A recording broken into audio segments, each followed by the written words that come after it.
Hello दोस्तों, अगर आप भी स्टेट का फॉर्म फिलअप करने वाले हैं तो रुक जाइए। सबसे पहले जान लीजिएगा कौन कौन सा डॉक्यूमेंट लगेगा। क्या एपियरिंग स्टूडेंट 2024 से 26 में जो बीएड अभी तक फाइनल उनका नहीं है, क्या वो अभी फॉर्म स्टेट का भर सकते हैं? तो चलिए आज इस वीडियो में हम यही चर्चा करेंगे कि बिहार स्टेट के फॉर्म फिलअप करने में कितने पैसे लगते हैं और कौन कौन सा डॉक्यूमेंट लगता है।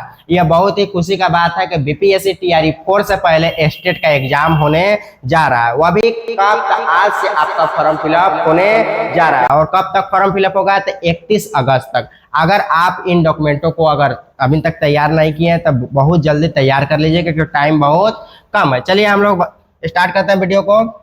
आपका स्टेट 2026 यह एग्जाम आपका बीपीएससी टीआरई 4 से पहले होने जा रहा है।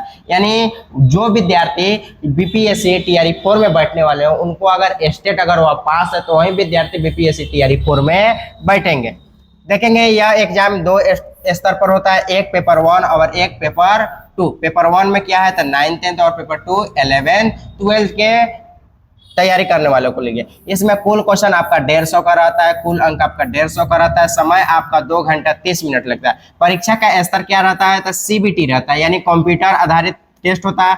इसमें निगेटिव मार्किंग साफ नहीं रहता है, कोई टेंशन लेने की बात नहीं है। उसके बाद देखेंगे महत्वपूर्ण तिथियां, यानी आवेदन करने का तिथि आज से ही हो रहा है, यानी 17 अगस्त से। ऑनलाइन आवेदन की अंतिम तिथि 31 अगस्त तक है। आप जाकर किसी भी साइबर कैफ में जाकर इसको फॉर्म फिलअप करा सकते हैं। अब देखते हैं कि इसमें कौन कौन से कैटेगरी का कितना पैसा लगता है, यानी फॉर्म फिलअप करने के लिए कितना पैसा लगता है। अगर आप जनरल ईडब्ल्यूएस बीसीआई ईबीसी से हैं, अगर पेपर 1 भरते हैं तो 960 रुपये लगेगा। अगर पेपर 1 भरते हैं तो 960 रुपये लगेगा। अगर दोनों पेपर भरते हैं तो 1440 रुपये लगेगा। अगर आप एससी एसटी या दिव्यांग हैं तो आपको पेपर 1 भरने के लिए 760 रुपये लगेगा और पेपर 2 भरने के लिए 1140 रुपये पे करना होगा। या आप पे ऑनलाइन के माध्यम से या साइबर कैफे के द्वारा कर सकते हैं। अब हम लोग जानते हैं कौन कौन सा डॉक्यूमेंट हमारा स्टेट के पेपर में लगेगा। तो स्टेट 2026 के आवेदन में लगने वाले डॉक्यूमेंट की सूची। सबसे पहले आपका 10th का मार्कशीट, 10th का सर्टिफिकेट, 12th का मार्कशीट, 12th का सर्टिफिकेट। उसके बाद आपका ग्रेजुएशन या बीएड। ग्रेजुएशन किसके लिए है तो आपका 9th 10th के लिए, और बीएड पोस्ट ग्रेजुएट किसके लिए है तो 11th और 12th के लिए। पेपर 1 अगर दे रहे हैं, पेपर 1 9th 10th के लिए तो आपका ग्रेजुएशन ही चाहिए 9th 10th के लिए, और पेपर 2 दे रहे हैं तो आपको चाहिए पोस्ट ग्रेजुएट। क्या चाहिए? Post graduate.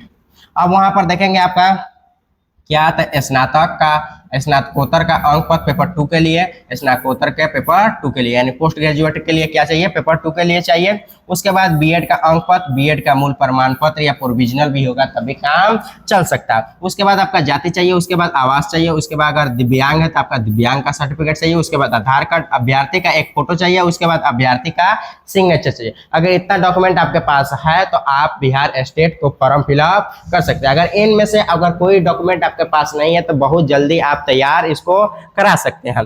टाइम बहुत ही कम है। अगर आप भी चाहते हैं कि स्टेट पास हो जाए और शिक्षक बनने के लिए तो आप फौरन इसको फॉर्म फिलअप कीजिए। और सबसे मेन बात, क्या एपियरिंग स्टूडेंट इस एग्जाम को दे सकते हैं? तो नहीं, अभी तक बीपीएससी के द्वारा या शिक्षा विभाग के द्वारा ऐसा कोई भी गाइडलाइन नहीं निकाला गया है जिसमें एपियरिंग स्टूडेंट एग्जाम दे सकते हैं। अगर वीडियो अच्छा लगा होगा तो कमेंट बॉक्स में जरूर बताइएगा। धन्यवाद।